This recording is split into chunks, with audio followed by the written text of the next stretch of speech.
Karon, what's going on with you, bro? What up, King? Yeah, man, this damn live stuff is always a little sketchy, dog. You Yeah, know, man. I think I was talking too much power to the people, man. I think we might have got cut off on purpose. Man, I was enjoying every minute of it, bro. That's why I was like, oh no, he was spitting some facts. I'm like, come on, man, don't cut a brother off. I'm enjoying this. No, but where we left off at was the question was, my transition, was it hard to transition from football to acting? And I was just basically telling you that it wasn't hard for me, bro. Like I said, I had intentions at a young age. I set goals at a young age. I saw my future at a young age. I'm exactly where I said I would be. I'm exactly where I thought I would be, which is, I tell people all the time, the power of intention and the power of just attraction and how you stay focused on what you really want and just keep pedaling to it, baby. I love it. Keep pedaling to it. What was your first real big role that made you sit back and say, wow, like I actually manifested this thing and it came to pass? Man, the very moment I did my first role on Meet the Browns, man. I did Meet the Browns. I think that was my first speaking role. But in that same clip of time, I did a featured extra role for Will Packer in Stomp the Yard 2. Stomp the Yard 2. Hold on, y'all. What's up, baby? Uh-oh. Can you do what? Go ahead. Go find your. You said type it. Can you go find your brother who's not doing anything of any? Hi. He probably, Daddy, stop it on. What? Minecraft. I don't know. Search it. That's a nice game to play. Yeah, it's they all go through this stage. I love it because it's always show they got some super smart intelligence going. Yeah. What we talking about, bro? Close the door, baby girl. That's all right, man. Family come first, bro. Go ahead. No, not right now. Wait till I get off. You finish your lunch? Okay, yeah, you can have a popsicle. Peace. I love it, man. I love it. Family come first, bro. Yeah. What were we saying? So you were talking about how you had a role on Stomp the Yard too? Yeah. So in that time, when I finally got off the bench and said, all right, it's time to go. I've been taking classes and blah blah blah, and then it gets to a point where it's like, okay, it's time to go. It's like I had opened up my first restaurant. I was trying to figure out my side hustle before the real hustle began, because I knew starting an acting career, it was going to take 10, 12, 13, 14 years before I actually hit pay dirt. Yeah. But in the meantime, I had a family that I was growing and developing. So I couldn't just be the guy who crashed on couches and did a bunch of mundane things to keep myself going. I had people dependent on me. So I had to take a little bit of a different path. And, thank God, I had some money and stuff that I had earned from playing ball, and that helped with the transition as well. And it helped me just kind of kick-started what I did. And yes. But like I said, that first role, man, I got that. I booked the Stomp the R2. I booked the Meet the Browns. I think I booked one other project, all in the first out of my first 5 auditions I went on in my life. Yes. So it was kind of like, okay, all right, that's confirmation that I wasn't crazy. So now let me really just get into this thing and really learn and become a master of everything as an actor. You know what I'm saying? So that first set, man, my director was Ken Fields. You know what I'm saying? I was at Tyler Perry Studios working on Tyler Perry's show. Yeah. It was a real moment of confirmation. And I tell this quick story. I remember my line in Meet the Browns was, "Excuse me, you have a liver." Yeah. Now, that was delivered great. But when I did it then, yeah, it was terrible. And I remember before I went on and did my little part, I was outside the door, my knees were shaking. And I was about to be in the scene with my wife, Terry J. Vaughn, like one of the, legends of 3-camera sitcom of our generation. Yeah, man. And my wife, I'm like, dude, this is Kim Fields directed me. It was a lot going on. You know what I'm saying? I'm so thankful that I only had that one line to remember that day. But for some reason, that was the hardest line to remember that day because I had so much stuff happening. But I went out there, did it, and I remember Kim said, "Cut, that was brilliant." And I was like, I looked at everybody else's face around the set. I knew it wasn't brilliant. But the fact that she spoke that life into me, and I see Kim, and sometimes and remember I'm doing an interview and I bring her up, I always got to mention that thank you for speaking life into me at that very integral part of my journey, because, you know, you never know. I don't think it would have stopped me because I'm just who I am. I'm used to just being able to push through. But it's a lesson to everybody, man. Like, I always try to speak life to you. I'm never going to take life out of you with words or energy. You know what I'm saying? So that day she gave me that, it kept me going further. It's like, oh, okay, yeah, you know, I know she lying, but I receive it. Yeah. I'm gonna take it, you know, and I thank her. You know, every time I see her, I'm like, man, Kim, thank you, baby, because I swear I wouldn't have been here without you saying what you said to me at that time, because it was huge, you know, because I wasn't as sure with acting as I was with athletics. It was a different arena. You know, I got to a point in football, I mastered that. I did 10,000. I put my 10,000 hours in with that. I, you know, got my pension, got the arthritis and everything to show for it. You know, I did that. So I was more confident in that than I was with the acting. So, yes, you know, I just did what I did. And then now 12, 13 years into it, man, I finally, you know, I can, you know, take care of my family through acting. And now, you know, the checks and the levels are getting bigger. And, you know, I was just in another Will Packer movie, Full Circle, you know, Little, last summer. And that I was a was just big about to movie. bring that up. Yeah. Yeah, I was I was just just about to bring that up. and I, you know, I always see Will, and then I did Ambitions for Will, also for Ambitions that was on Oprah's channel last season, and you know, I always see Will, and Will is one of my brothers and mentors in this game, just being a black man who's leading by example and strong, smart. It's one of the most brilliant dudes I've ever been around, and you know, I know his family, I know him, and he knows my family, and it's just always, you know, when I'm working for him or doing something, it's always like, man, thank you, man. You know, thank you for the opportunity, and you know, I'm gonna make you proud. I'm gonna show up on time. I'm gonna be prepared. I mean, I ain't gonna let you down, brother, because I always feel like, you know, when you choose somebody, you choose them. You know, it's an honor. So Yes. for me, man, I just, you know, it was those first two roles was very instrumental in the next 12 years of my journey, bro.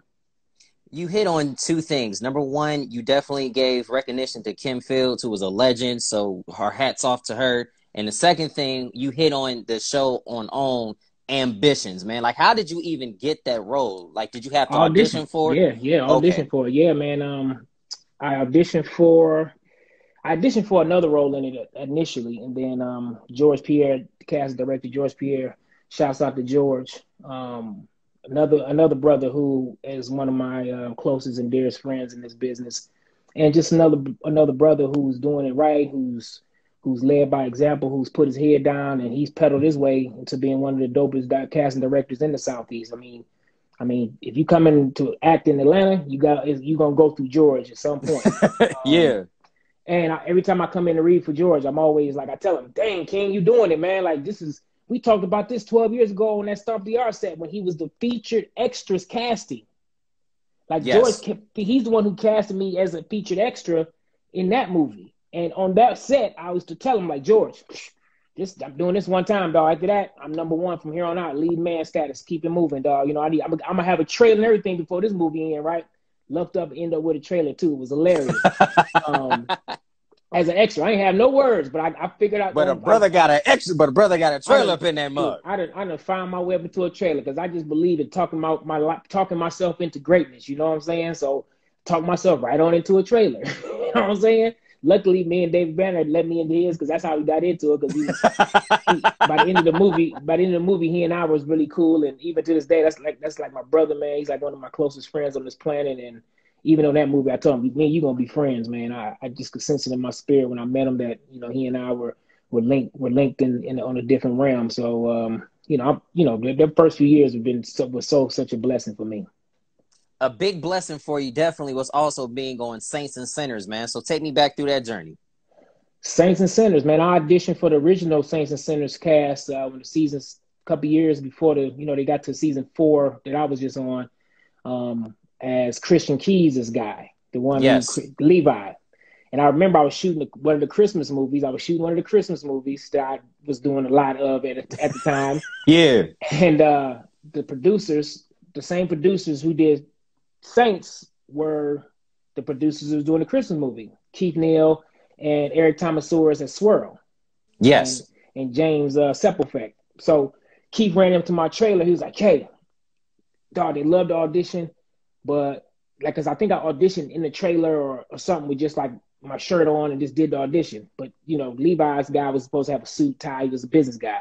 So Keith was like, run the wardrobe, see if they can get you a suit on and do a tie, and then I want you to run and tape this audition again for that role. So I went and did the tape again, and long story short, didn't get it. 4 years later, fast forward, I just came off Ambitions, just finished that. I think I had like a month off, and I was just kind of getting geared up and I was about to actually get back in class because I'm training with my coach Sarah Mornell out here. Anybody looking for a great acting coach, Sarah Mornell. Yes. She's huge, and she's that's my coach, and she's helped me completely take my craft to the next level. But when I got the call, Keith called me and was asking me, he's like, man, what's up, man? What's your schedule looking like for the next 2 or 3 months? I said, shoot, man, I don't know. What's up? He was like, yeah. He was like, man, stand by. So he called me back in about 30 minutes and said, yo, I think I want you. Can you play this role for this season, Saints and Sinners? And he said, I think you auditioned for last season of Malik. So he said, watch season 3 and watch, everything about what happened with the storyline, so you know what's going on. And 3 days later, I was at the table reading. They handed me like 8 scripts. I was like, yeah, this all you.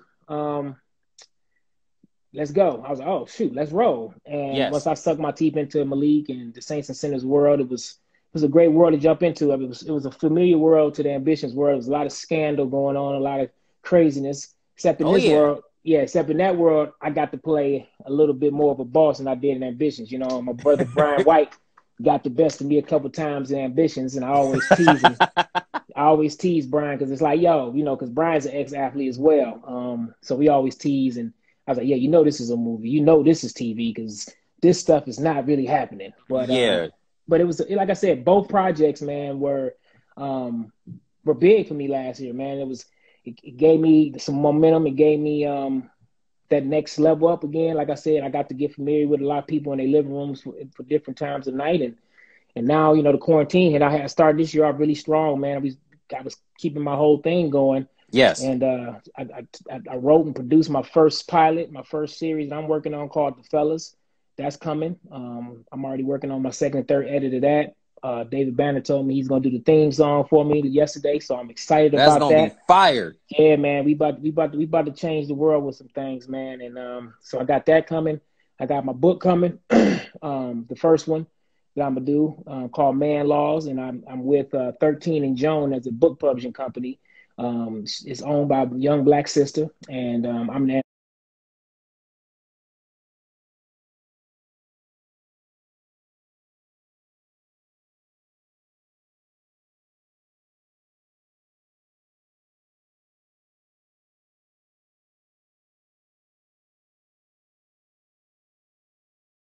Needs a Promise, which she called me out of the blue, and she was like, have you ever thought about writing a book? I said, it's funny. I got one on my computer that I started 10 years ago, and she started laughing. I said, and I put on my mirror this year that I was going to break ground on my book. I'm going back to that. And now you here calling me out of the blue, and I'm like, this is ordained. This is like, cosmic symmetry.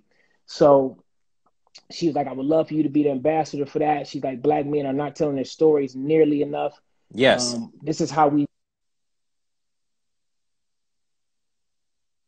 they changed the narrative, because we not putting our stories out there enough for us to go and read like, whoa, this is written at the same time as this is what's going on from him. I read 2 other books from 3 other black brothers in that time, and these match up more than what they saying. So it gives us a different perspective for us to look at and get our information from. So I told her, man, you got me for whatever you need. I believe my purpose is to lead and inspire and to bring as many people as I can and help as much as I can. I think service to each other is our rent while we're here on this planet. Absolutely. You got to reach out to the people. You want to make sure that you bring them up and make sure that you can encourage them. What encouraging words would you have for anybody that wants to be an actor or an actress, but they just still haven't got a chance to break through yet? Keep peddling. I had an interview last night, and I came up with it on the fly. Kind of was like, you have to know, which means know thyself, know what it is you are and who you are. Decide, make a decision. If you at that point where you know who you are, like you've been wanting to be an actress your whole life or actor your whole life. If that's what you're doing and that's what you're doing, go. So the next step from decide, you know yourself, you trust the voice that's inside of you more than any other voice, any outside voices. That's what you can't do. You can't listen to outside voice. You got to hear what's inside. Decide, I'm going to be an actor. I'm going to be the best actor I can be, whatever I can do. And then you go. Yes. You just go. Don't sit around and say, man, I want to get into an acting class. What do I do? What? We live in a world of Google. We live in a world where you just type in something. When I grew up, I had to go to the library, get a card catalog out and look it up. It was like a 20-step process to get information when I was growing up. Yes. Now all you have to do is type in some buttons, usually right on your phone. I mean, to be successful now, it's just a matter of you moving your fingers and actually getting on the car, getting an Uber, and getting you there. Finding out, okay, how much is this class? Okay, I need to figure out how do I get this money every month, or what can I take away that matches this money? Because if you ain't got the abundance coming in money-wise, then you got to find out what can I take away to give me this. Because I'm guaranteeing it's something you wasting money on that you can find to build yourself. I call it investing in your own stock. You got to invest in your own stock. You got to see yourself as a stock. And if you only think about stocks is a long-term play. If you're thinking about trying to get rich tonight, tomorrow, or next week, don't get into stocks. Yes. But if you know about money, that it matures in 10-year clips, like a career does. Yes. Invest in your stock. Invest in yourself. Even when I was leaving for the first part of last year and I was on ambitions, working 12 hours, I would leave there and come right to acting class. Wow. Like my teacher's like, Karon, what are you doing here? I was like, I don't know. I'm exhausted, but I don't think I'm going to do any work. But I want to watch and I want to absorb because I come from the athletic background of your mind doesn't know the difference between a physical and a mental rep. Yes. So when I'm watching a movie or when I'm watching a show or I'm watching something, it don't know if I'm in the scene or the scene is out of me. You know what I'm saying? So it's a different mindset that you got to have. So for me, I was like, I'm going to get these mental reps. I'm going to sit here and absorb these scenes and watch and learn that way because I'm tired. I worked all day, but again, I'm going to keep training. That's what separates me from everybody else, So, if you want to get into this game, you want to be an actor and it's taking longer than you thought. If you thought it was going to be something earlier than 10 years, adjust your numbers and stay the course. Yes. Continue to be your best, brightest self. Live a fruitful life. Live in the life of experience and just life because that helps an actor. Yes. All those things you need to be better. It's not a coincidence that as the longer you do this, the more roles you get and the bigger roles you get because you've been living and now you have more information to inform your characters. You have more information to be a richer palette. You know what I'm saying? When I first left football, I sucked as an actor. I didn't have any experiences. All my experiences came from sports and I was damn good at sports. So I didn't have to do a whole lot of extra life. I just had to show up when the lights came on and perform. So my life was work out, stay in shape, stay focused, stay out of trouble. Yes. And have fun in between all that, but do it the right way, but still do what you got to do. So, I didn't have to worry about it. I had an agent, did everything for me. My mom was helping me with I didn't do nothing of life. You know what I'm saying? I didn't have money problems. I didn't have stuff to give you character. You know what I'm saying? So, as I've grown and had a family and went through times of financial stress where I was like, oh shit, I don't know if I'm better maintain this for 6 more months. I had to have those moments. I had to have those days of, let's go ahead and tighten up the bootstraps. Go ahead and turn off all those stations that we don't actually use anymore. We're cool. But I embraced all that because I knew it was helping me become a better actor, a better human, a better man. Because now I can play those roles truthfully. I don't have to imagine anything. I can play all that truthfully and just regurgitate. Yes. And earlier in this, time that we had a chance to talk, you mentioned your wife, how you met her. I believe it was on the set of Meet the Browns.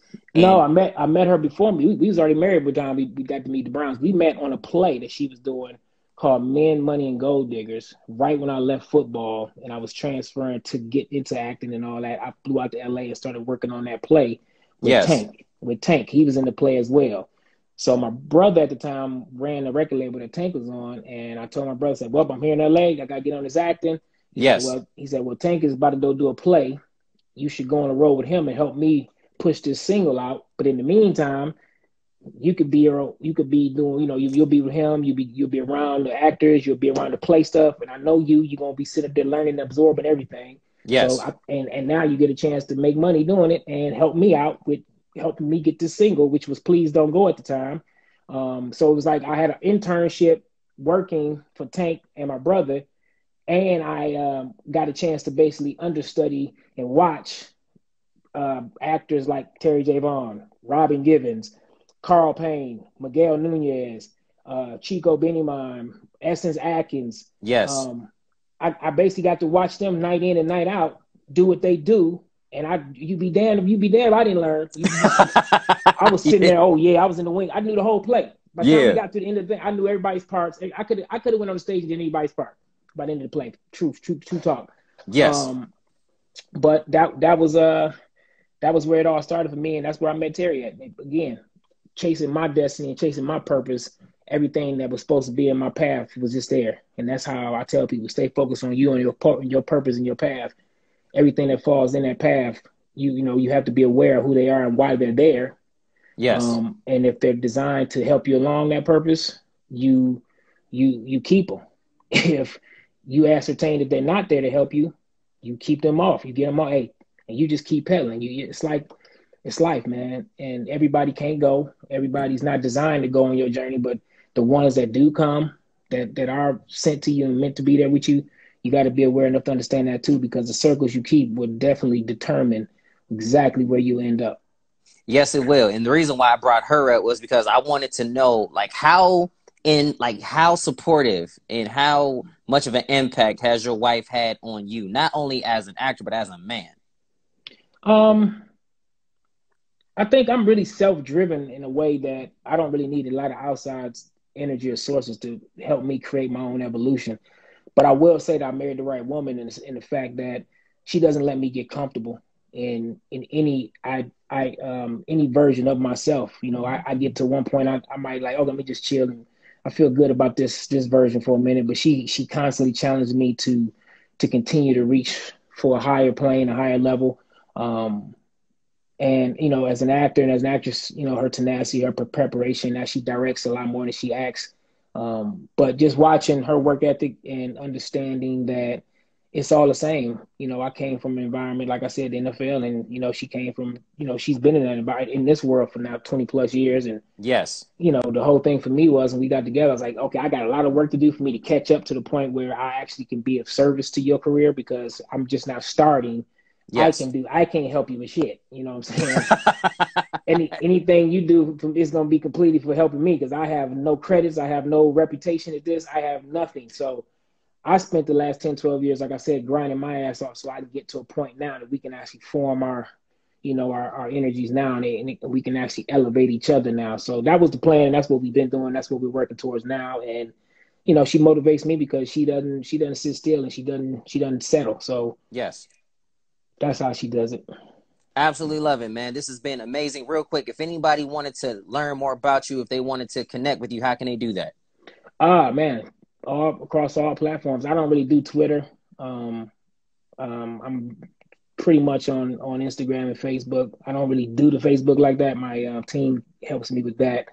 But Facebook, I'm pretty open. I don't, as long as you got something positive to say to me, or something you need. If you need, like, people hit me all the time in the DM asking me questions about, sometimes acting classes or acting stuff or just anything. As long as it's positive, I respond, man. I try to be somebody who's accessible in that way until I'm not. There may come a point in my career where I'm just pushed in too many different directions to be that accessible. But until that day comes, I'm always be here for the people and always here for, to leave some breadcrumbs for people and give back, what I've learned and what I've seen, and hopefully that helps somebody else. And again, I'm living in my purpose. I'm here to help. I'm here to serve. I'm here to inspire. I'm here to dream big, and I'm here to get those dreams. You know what I'm saying? So you know, that's my path. So however I can help you. You see, how you need me, let's talk. Let's do it. If you need something Yeah. like salute to you and what you're growing and what you're building